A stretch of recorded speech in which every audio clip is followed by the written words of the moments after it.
سوال کی جانب بڑھتے ہیں، اور ہمارے پاس خمس کے متعلق اگلا سوال ہے کہ ہمارے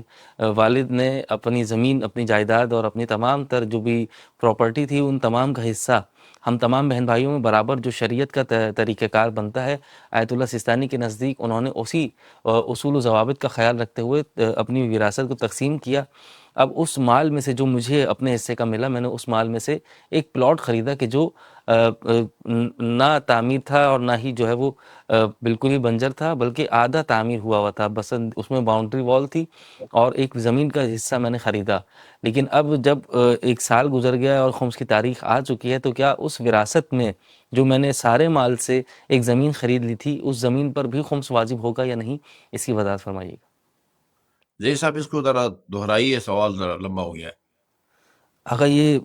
وراثت ملی ہے اور وراثت کے مال سے اس آدمی نے ایک زمین کا ٹکڑا خریدا ہے کہ جو نہ مکمل تیار شدہ ہے، مکان نہیں بنا ہوا، بلکہ صرف باؤنڈری بنی ہوئی ہے اور چھت نہیں ہے، تو اس زمین کے حصے کو ایک سال گزر گیا جو کہ وراثت سے ملے ہوئے مال سے خریدا گیا تھا، تو اب ایک سال گزر گیا، خمس کی تاریخ آ گئی، تو کیا اس مکمل زمین پر خمس واجب ہوگا، ادا کرنا ہوگا یا نہیں؟ اس کی وضاحت فرمائیے گا۔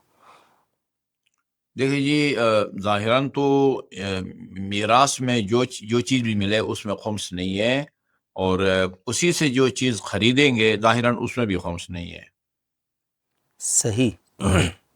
آغا صاحب اگلے سوال کی جانب چلتے ہیں، اور اس کے بعد ہمارے پاس سوال یہ ہے کہ آغا وضو ہم نے پہلے کر لیا ہے اور وضو کے بعد ہم نے اپنے چہرے پر، اپنے ہاتھوں پر اور پیروں پر کریم لگائی، اور اس کریم کے بعد ہم نماز ادا کر رہے ہیں، تو کیا ہماری نماز صحیح ادا ہوگی جبکہ ہم نے چہرے پر کریم لگائی ہے اور وہ چکنی بھی ہے؟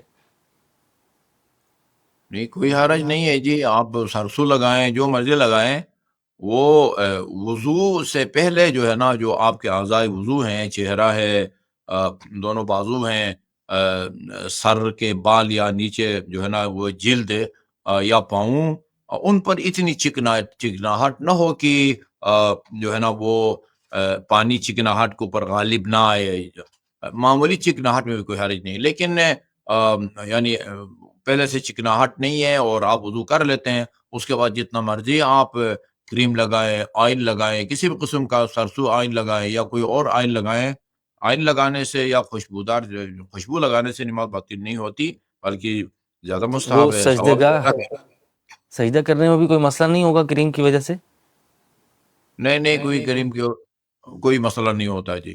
وہ چونکہ ٹھیک ہے۔ یہ کریم ایسی چیز نہیں ہے کہ وہ آپ کے پیشانی کی جو جلد ہے اس کے اور مٹی کے درمیان میں حائل ہو، ایسا نہیں ہے۔